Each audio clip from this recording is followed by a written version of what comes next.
Assalamualaikum warahmatullahi wabarakatuh.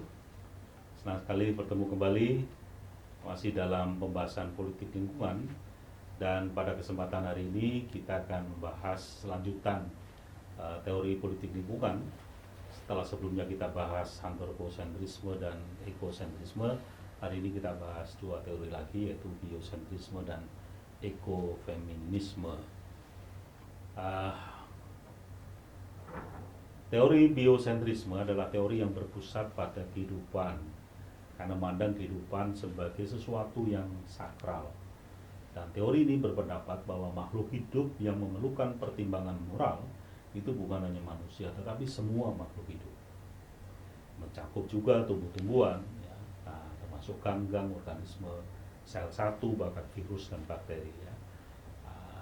Nah, teori memandang bahwa manusia memiliki kewajiban moral terhadap alam, ya, kehidupan, ya. Sebab setiap kehidupan dan makhluk hidup, ya, adalah sesuatu yang bernilai apapun bentuknya.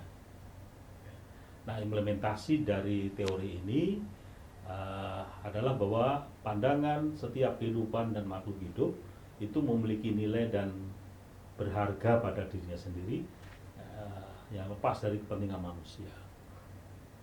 Poinnya, alam harus diperhatikan sebagai moral, terlepas dari apakah menurut manusia dia punya manfaat atau tidak, karena alam adalah komunitas moral dan manusia memiliki kewajiban moral, ya, tidak hanya terhadap dirinya tapi juga terhadap alam.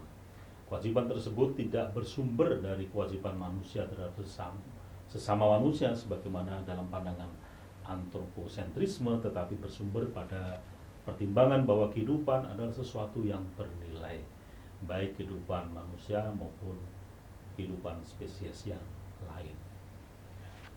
Nah, sementara itu teori yang keempat adalah ekofeminisme. Nah, teori ini bisa dikatakan melengkapi dari teori-teori yang ada, ya, dan merupakan pengembangan dari feminisme, ya, dan tujuannya adalah secara khusus itu menumbuhkan kesadaran perempuan akan potensinya dalam melakukan sebuah perubahan ekologis dalam penyelamatan lingkungan. Ekofeminisme ini menolak setiap cara berpikir atau cara bertindak terhadap alam yang mencerminkan logika, nilai, atau sikap dominasi. Nah, ekofeminisme adalah sebuah etika kontekstual dalam arti menolak prinsip-prinsip abstrak dan umum yang diterima hanya secara a priori. Ekofeminisme bersifat pluralistik dalam arti menerima dan mempertahankan keberagaman dalam sebuah alam semesta. Nah, implementasi dari ekofeminisme yang pertama, ekofeminisme melihat dominasi kaum antropocentris dalam relasi antar kelompok manusia dengan lingkungannya, dan itu telah menyebabkan penderitaan bagi manusia dan sekaligus juga menyebabkan kerusakan lingkungan. Nah, ekofeminisme menawarkan cara pandang yang holistik, pluralistik, dan inklusif yang memungkinkan laki-laki perempuan sama-sama bisa membangun sebuah relasi yang setara untuk mencegah kekerasan dan sekaligus menjaga alam lingkungan sebagai tempat tinggal manusia, tempat tinggal bersama laki-laki dan wanita. Nah, selanjutnya implementasi ekofeminisme bisa dilihat juga bahwa pemulihan prinsip feminis, ya, feminin itu dianggap sebagai sebuah solusi, ya. Jadi kata kuncinya pada kesetaraan laki-laki wanita tadi, solusi atas kondisi lingkungan yang semakin mengkhawatirkan karena dieksploitasi oleh sikap maskulin demi keuntungan ekonomi semata, tanpa mempertimbangkan kelangsungan hidup alam dan manusia. Nah, prinsip etika ekofeminisme dianggap sebagai sebuah gaya hidup baru yang mampu menghentikan semua praktek dan sistem yang mengancam kelangsungan hidup bumi. Nah, selanjutnya implementasi ekofeminisme bisa dilihat dari konsep yang ditawarkan oleh Vandana Shiva, yaitu sebuah konsep keadilan sosial yang berwawasan ekologis, ya, sebagai sebuah solusi alternatif untuk menghentikan praktek dan kebijakan yang bercorak kapitalis patriarki. Nah, gagasan Vandan ini dinilai aktual inspiratif tapi sekaligus problematis, karena persoalan keadilan sosial hari ini masih menjadi perdebatan di kalangan filosof dan juga akademisi.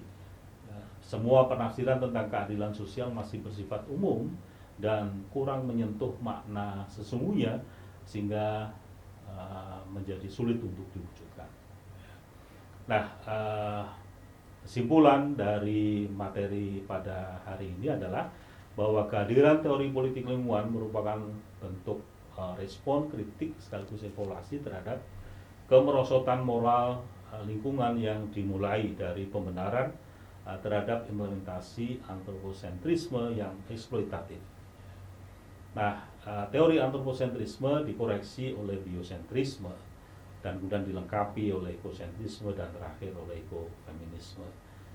Poinnya, cara pandang terkait dengan politik lingkungan harus memandang bahwa manusia itu bagian integral dari alam, dan perilaku penuh tanggung jawab, sikap hormat dan peduli manusia terhadap semua kehidupan alam semesta, ya, itu harus menjadi ciri dan karakter masyarakat di Indonesia. Demikian yang bisa saya sampaikan.